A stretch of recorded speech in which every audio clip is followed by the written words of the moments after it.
Greetings in the name of Jesus again. एक बार फिर से जियो जिंदगी चैनल पर आपका स्वागत है।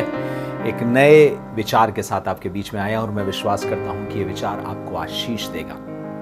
पौलुस ने कहा, मैं निशाने की ओर दौड़ा चला जाता हूं। वो निशाना था क्या जिसके विषय में पौलुस कह रहा था? और पौलुस का क्या निशाना था? आपका क्या निशाना है? क्या सोचा है आपने? आपका क्या निशाना है?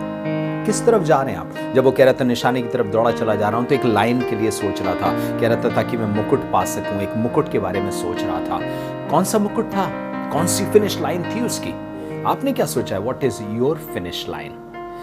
कई बार हमारे दिमाग में आता है कि हम बहुत बड़े रईस आदमी बन जाएंगे और परमेश्वर के राज में लोगों को पैसे दिया करेंगे। शायद ये फिनिश लाइन आपने सोच रखी हो सकता है आपने इस पद का इस्तेमाल अलग अलग और फिनिश लाइन के लिए सोच रखा होगा कि मैं ये हासिल करूंगा, मैं ये हासिल करूंगा, मैं पीछे की बातों को छोड़ करके आगे की तरफ दौड़ता चला जाऊंगा।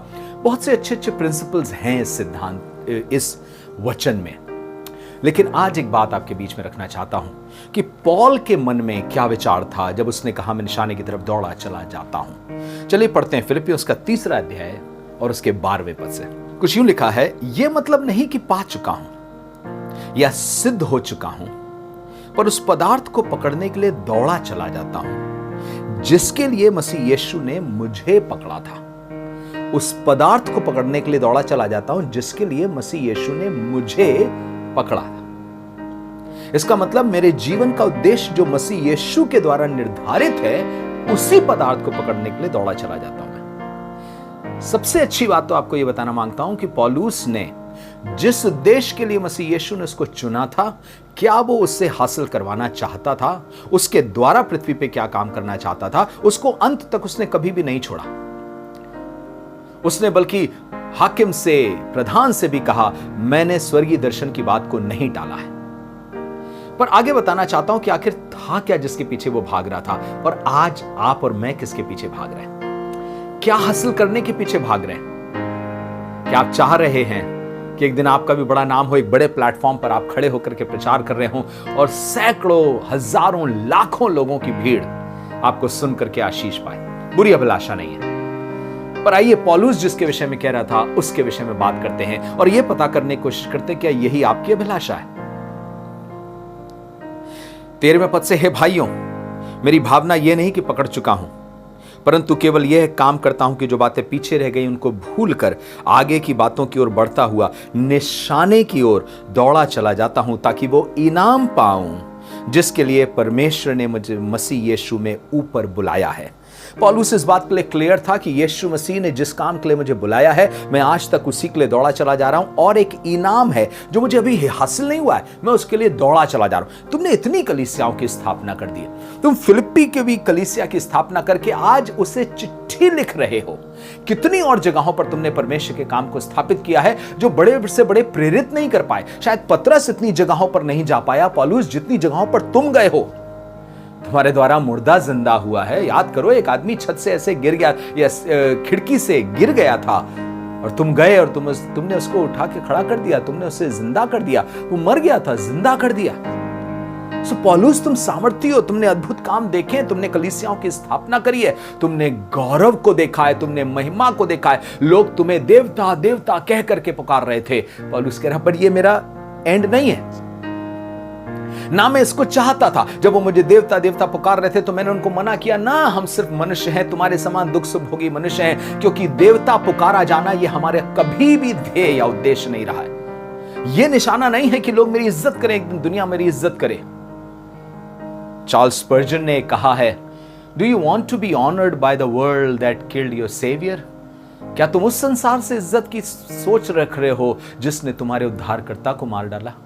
सोच के देखिए, जो हरा पेड़ था, अगर उसके साथ अनादर हुआ तो सूखों के साथ अनादर क्यों ना होगा? क्या आप इस संसार में सिर्फ अपनी इज्जत को ही अपना निशाना बना करके रखें? एक दिन मेरा नाम होगा, एक दिन मैं ऊंचे पर जाऊंगा, एक दिन ऊंचे पदवी पर पहुंचूंगा, एक दिन बड़ा धन प्राप्त करूंगा, एक दिन मैं उसके समान बन जाऊंगा। और बहुत से लोगों की आपने गवाही सुनी होगी, उसके पास इतने करोड़ की बिल्डिंग है, उसके पास इतने करोड़ का ये है, उसके पास प्राइवेट जेट है, और आपके मन में भी ये आ रहा होगा, काश मेरे पास भी ऐसा हो सके ना। ईश्वर अगर जरूरत है तो ईश्वर करे कि ऐसा आपके साथ हो जाए, इसमें कोई प्रॉब्लम नहीं है। पर पौलुस उस निशाने की तरफ नहीं दौड़ रहा था। क्योंकि ये सब हासिल करने के बाद, जमाने की इज्जत हासिल करने के बाद, जमाने का रुपया हासिल करने के बाद, ये दुख सुख सब में रहा है, कुछ और ढूंढ रहा है। क्या ढूंढ रहे हो पौलुस? क्या निशाना है तुम्हारा? मैंने अक्सर इस पद को सुना है, मनुष्य को बताया जाता है, लोगों को बताया जाता है कि एक निशाने की तरफ देखो, तुम्हारा निशाना ये होना चाहिए, तुम दानियल के समान ऊंचे पद पर पहुंचो और तुम यूसुफ के समान ऊंचे पद पर पहुंचो। ये सब बुरी चीज नहीं, ये सब अच्छी चीज है, पर पौलुस इससे कुछ फर्क सोच रहा था। क्या था पौलुस का निशाना? चलिए बात करते हैं इसके 3 अध्याय के और उसके 4 पद से। लिखा है, पर मैं तो शरीर पर भी भरोसा रख सकता हूं। यदि किसी और को शरीर पर भरोसा रखने का विचार हो तो मैं उससे भी बढ़ करके रख सकता हूं। शरीर पर भरोसा रखने का मतलब है शरीर के रुतबे पर, शरीर की चीजों पे घमंड करने का। मैं घमंड कर सकता हूं किन किन बातों पे? आगे कह रहा 8वें दिन मेरा खतना हुआ। इसका मतलब क्या है? मैं बड़ी वफादारी से व्यवस्था की तमाम चीजों को पूरा करता आया हूं। मैं वो नहीं हूं जो व्यवस्था का तोड़ने वाला रहा हूं। 8वें दिन मेरा खतना हुआ। इस्राएल के वंश और बिन्यामीन के गोत्र का हूं मैं। इब्रानियों व्यवस्था के विषय में यदि कहो तो फरीसी हूं। मैं कट्टरवादी रहा हूं। मैंने व्यवस्था के विषय में कट्टरता को दिखाया है। मैं इतना कट्टर था कि अपनी जान की जोखिम लगा करके मैं अकेले जाकर के दूसरों को पकड़ सकता था। ये कट्टरवादी, ये बहुत धार्मिकता का, व्यवस्था के मुताबिक धार्मिकता का जीवन जीने वाला फरीसियों का फरीसी, इब्रानियों का इब्रानी अपने आप को कह रहा है। फिर आगे क्या कह रहा है? 6 पद में, उत्साह के विषय में यदि कहो तो कलीसिया का सताने वाला। इसका मतलब तुम जब कुछ नहीं करना मांग रहे थे कलीसिया के लिए, तो मैं कलीसिया के विरोध के लिए खुद चिट्ठियां लेके जाया करता था दूसरे शहर। मुझसे ज्यादा उत्साह से भरा कोई था नहीं।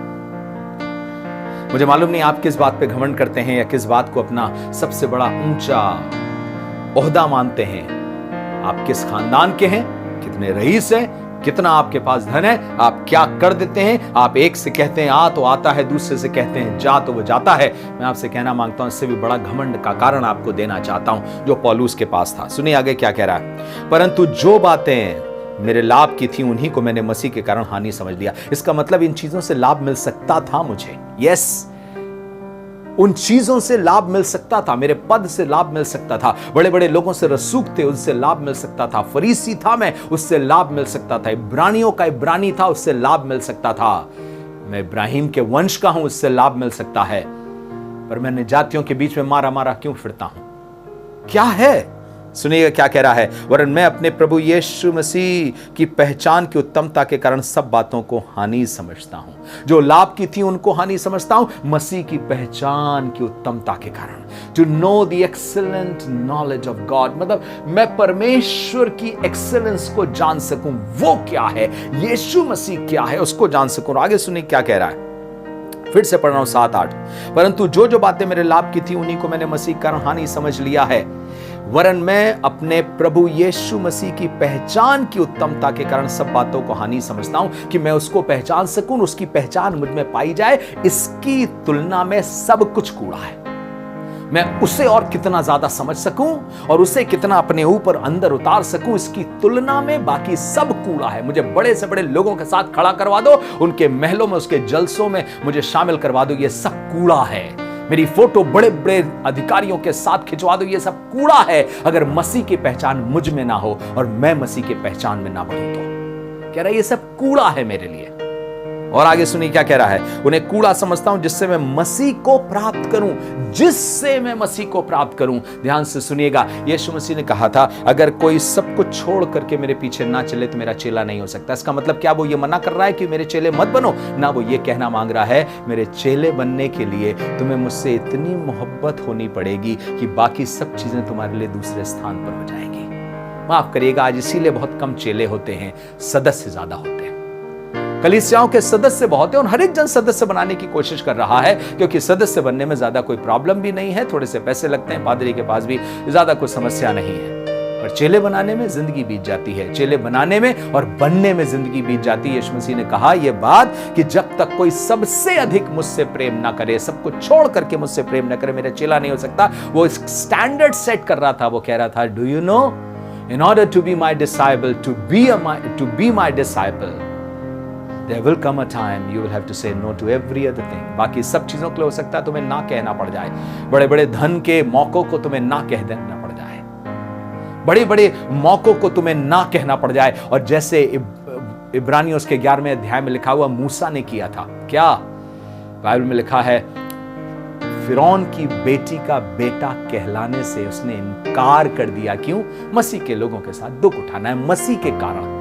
मसीह कहां दिखाई दे रहा है? अरे आपको नहीं दिखाई दे रहा, मूसा को मसीह दिखाई दे रहा था अपने लोगों में। मूसा को मसीह दिखाई दे रहा था उस बियाबान में। वो चट्टान जो मसीह था वो साथ साथ चल रहा था और उस मसीह के लिए उसने सब कुछ किया। हालांकि उसी मसीह को एक दिन उसने लाठी भी मार दी थी, बाद में पछताया भी होगा, और खुदा ने उसको मिट्टी दी थी और उसके बाद वो रूपांतरण के पहाड़ पे महिमान्वित स्थान पे भी था, खुदा ने उसे माफ किया। पर बताना ये चाहता हूं, मसीह के कारण उसने ये सब किया। और यहां पौलुस भी कह रहा है, मेरा एक ही ध्येय है, मसीह को प्राप्त करूं। I want to have Christ, मसीह को प्राप्त करूं। आगे सुनिए क्या लिखा हुआ है, और उसमें पाया जाऊं, ना कि उस धार्मिकता के साथ जो व्यवस्था से, वरन उस धार्मिकता के साथ जो मसीह पर विश्वास करने के कारण और परमेश्वर की ओर से विश्वास करने पर मिलती है। मेरी किसी भले कामों के कारण नहीं, पर सिर्फ विश्वास करने से धार्मिकता मिलती है। बस मैं विश्वास कर सकूं उस पर, मैं उसको और जान सकूं। आगे सुनिए क्या लिखा है, ताकि मैं उसको और उसके मृत्युंजय की सामर्थ को, उसके साथ दुखों में सहभागी होने के मर्म को जानूं और उसकी मृत्यु की समानता को प्राप्त करूं, और मैं किसी भी रीति से मरे हुओं में से जी उठने के पद तक पहुंचूं। एक पद कह रहा है, ये वाला पद। कौन सा वाला पद? हाँ, बड़े डीएस बनना है, बिशप बनना है, बड़ा सीनियर पास्टर बनना है, मुझे इतने कंट्रीज में जाना है। इनमें से कोई चीज बुरी नहीं है, पर आपसे कहना मांगता हूं, अगर इसको त्याग दिया तो सब कुछ बुरा है। कौन सा पद है ये? जी उठने का पद। क्या जी उठने का भी कोई पद है कि मैं उस रिजरेक्शन में शामिल हो सकूं? क्या ये कोई पद है? मैं चाहता हूं कि जल्दी से ध्यान से आप इसको कुछ एक चीजों को देखेंगे हम लोग। लूका और उसका 20 अध्याय, लूका 20 अध्याय 34-35। यीशु ने उनसे कहा, कौन लोग थे? सदूकी वगैरह थे। वो कहते थे मुर्दों का जी उठना है ही नहीं। एक पति था, मर गया, उसके भाई से शादी हुई, से 7 पति हो गए उसके, मर गई, तो जी उठने के बाद किसकी पत्नी होगी? तो यीशु मसीह ने क्या जवाब दिया? यीशु ने उनसे कहा, इस युग की संतानों में तो विवाह होता है, पर ध्यान से सुनिएगा, पर जो लोग इस योग्य ठहरेंगे कि उस युग को और मरे हुओं में से जी उठने को प्राप्त करें, वे ना विवाह करेंगे और ना विवाह में दिए जाएंगे। कह रहे जो इस योग्य ठहरेंगे कि इस पद को प्राप्त करें, मरे हुओं में से जी उठने के पद को प्राप्त करें, जो इस योग्य ठहरेंगे। ये क्या योग्यता है? मैं तो सोचता हूं कि मैं इसको पा चुका हूं। जी, ऐसा नहीं कि ये आप इसको पा नहीं चुके हैं, पर ध्यान से सुनिएगा, अगर आप उसमें लगातार परस्यू नहीं करते रहे और अगर आप लगातार उसमें बने नहीं रहे, तो मुझे शक है कि आपने उसको पाया भी है या नहीं है। इन अदर वर्ड्स, अगर आप उसकी वैल्यू को भूल गए, अगर आप रिजरेक्शन की वैल्यू को भूल गए हैं, जो रिजरेक्शन यीशु मसीह स्वयं है। यीशु मसीह ने मार्था से और मरियम से जब बात कर रहा था तो उसने कहा, पुनरुत्थान और जीवन मैं ही हूं। जब आप उस पुनरुत्थान को अपनी आंखों से हटा दे रहे हैं, तो आप यीशु को अपनी आंखों से हटा दे रहे हैं। What is your destiny? I don't know what is your destiny, but Paul was saying, somehow I want to have more of God, more of His grace. मैं उसकी और दया को जान सकूं, मैं उसको जान सकूं और उसके जी उठने के पद तक पहुंच सकूं। यीशु मसीह कह रहा है, जो लोग इस योग्य ठहरेंगे कि उस पद तक पहुंचे। इस योग्यता के लिए पौलुस ने क्या किया था? इस रेस के लिए किस तरह से जीत रहा था या लड़ रहा था? देखिए, पहला कुरिन्थियों उसके 9वें अध्याय को पढ़ते हैं और उसके 24वें पद से ऐसा लिखा है, क्या तुम नहीं जानते कि दौड़ में तो दौड़ते सभी हैं, परंतु इनाम एक ही ले जाता? तुम वैसे ही दौड़ो कि जीतो। फिर आगे लिखा, हर एक पहलवान हर प्रकार का संयम करता है। वे तो एक मुरझाने वाले मुकुट के लिए करते हैं, परंतु हम तो उस मुकुट के लिए करते हैं जो मुरझाने का नहीं। क्या मतलब है? मैं तो इसी रीति से दौड़ता हूं, परंतु लक्ष्यहीन नहीं। मैं इस रीति से मुक्कों से लड़ता हूं, पर उसके समान नहीं जो हवा पीटता हुआ लड़ता है। फिर क्या लिखा है, मैं अपनी देह को मारता कूटता वश में लाता हूं, ऐसा ना कि औरों को प्रचार करके आप ही किसी रीति से निकम्मा ठहरूं। मैं अपने शरीर को मारता कूटता हूं। आपका उद्धार हो गया है, आपने यीशु को जान लिया है, पर आपसे एक सवाल पूछ रहा हूं कि आपके सामने यीशु के जैसा बनने की कोई ख्वाहिश बची है या नहीं बची है? पुनरुत्थान का मतलब ही होता है कि जैसा वो है वैसा हम उसको देखें और वैसे हम भी हो जाएं। आपको मालूम है, परमेश्वर के वचन में लिखा है, दूसरा कुरिन्थियों उसके 3 अध्याय 17-18 पदों में, जब हम उसको देखते हैं तो अंश अंश करके उसी स्वरूप में बदलते चले जाते हैं। फिर इफिसियों 1 अध्याय उसके 3 तीसरे चौथे पदों में आपको मालूम उसने हमें चुना है, जगत की उत्पत्ति से पहले चुन लिया। क्यों? ताकि हम उसके पुत्र के जैसे हो जाएं, हम उसके समान बन जाएं, प्रेम में निष्कपट, प्रेम में पवित्र बन जाएं, परमेश्वर के प्रेम में पवित्र बनते चले जाएं। क्या आपकी अभिलाषा है किसी तरीके से कि वो है मेरा निशाना? क्या है मेरा निशाना? मैं लगातार जीत सकूं, मैं लगातार पवित्रता की लड़ाई लड़ूं और एक दिन जैसा यीशु मसीह था मैं उसको वैसा देख सकूं और मैं उसको वैसा जान सकूं। बहुत से लोगों के बहुत से उद्देश्य हैं, बहुत से लोगों के बहुत सी मंजिलें हैं। ये बुरी नहीं है, पर मैं आपसे कहना मांगता हूं, जब आप पौलुस की इस आयत को लीजिएगा तो उसी के उद्देश्य को भी लीजिएगा, ताकि कहीं ऐसा ना हो कि आप वचन को तोड़ मरोड़ दें। पौलुस कह रहा है मैं निशाने की ओर दौड़ा चला जाता हूं। पौलुस कह रहा है उस उद्देश्य की तरफ जा रहा हूं। उद्देश्य क्या है? मसीह को प्राप्त करूं, पुनरुत्थान को समझ सकूं, मरे हुओं में से जी उठने के पद तक पहुंच सकूं। इसका मतलब क्या है? दो लोगों का रिजरेक्शन होगा, अधर्मियों का भी होगा और धर्मियों का भी रिजरेक्शन होगा। आपसे पूछना मांगता हूं, कौन से रिजरेक्शन में शामिल होना चाहते हैं? क्या वो जिन्होंने लगातार परमेश्वर की सेवा करी है उनके पुनरुत्थान में शामिल होना चाहते हैं, या वाकई वो जिनकी किताबें खुलेंगी उनके पुनरुत्थान में शामिल होना चाहते हैं? बाइबल में लिखा है वो तो लज्जा के लिए है पुनरुत्थान, वो तो शर्मिंदगी हो जाएगी उनकी, that will be utter Shem for them. पर हमारे लिए महिमा का एक मुकुट वहां पर रखा हुआ है, हम यीशु मसीह को देखेंगे और उसके जैसे हो जाएंगे। इसलिए वो कह रहा है कि मैं उस निशाने की तरफ दौड़ा चला जाता हूं। एक पद और आपके सामने पढ़ना चाहता हूं जो मिलेगा पहला पत्रस पहला अध्याय उसके 4 और 5 पद को पढ़ रहा हूं, या 3 से पढ़ रहा हूं। हमारे प्रभु यीशु मसीह के परमेश्वर और पिता का धन्यवाद हो, जिसने यीशु मसीह को मरे हुए में से जी उठने के द्वारा अपनी बड़ी दया से हमें जीवित आशा के लिए नया जन्म दिया। हमें नया जन्म दिया है जीवित आशा के लिए। इसका मतलब नया जन्म के बाद एक आशा शुरू होती है। कौन सी आशा शुरू होती है? पुनरुत्थान की आशा अपने आप में बहुत गजब की आशा है, जिसको बार बार पौलुस ने, चाहे वो थिस्सलुनीकियों की कलीसिया हो जिसके हम लोग मर रहे थे, उसने आशा ये नहीं दी चिंता ना करो आगे से कोई मरेगा नहीं। उसने आशा ये दी कि जब वो जाहिर होगा तब वो हमें अपने पास खींच लेगा और हम उससे मुलाकात करेंगे। इस पृथ्वी पर हम परमेश्वर के साथ शांति के साथ राज्य करेंगे और जब वो जहां पर भी रहेगा हम उसके साथ होंगे। इसलिए लिखा है बड़ी आशा के लिए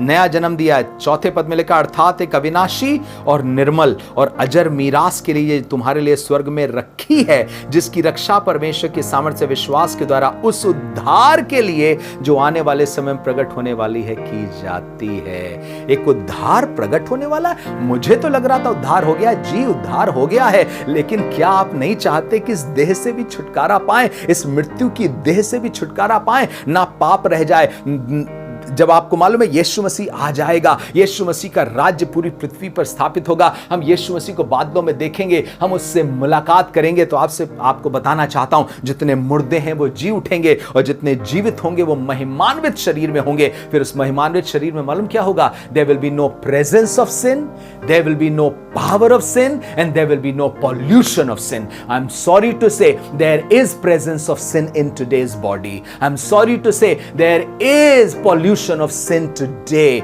but there will be no presence of sin, there will be no pollution of sin in the coming days. ना पाप की कोई गंदगी रह जाएगी, ना पाप की उपस्थिति रह जाएगी, ना पाप की सामत रह जाएगी। हम यीशु को देखेंगे और यीशु के जैसे हो जाएंगे। हालेलुया। इसलिए पौलुस कह रहा है इसी की ओर दौड़ा चला जा रहा हूं। मैं मेहनत करता हूं।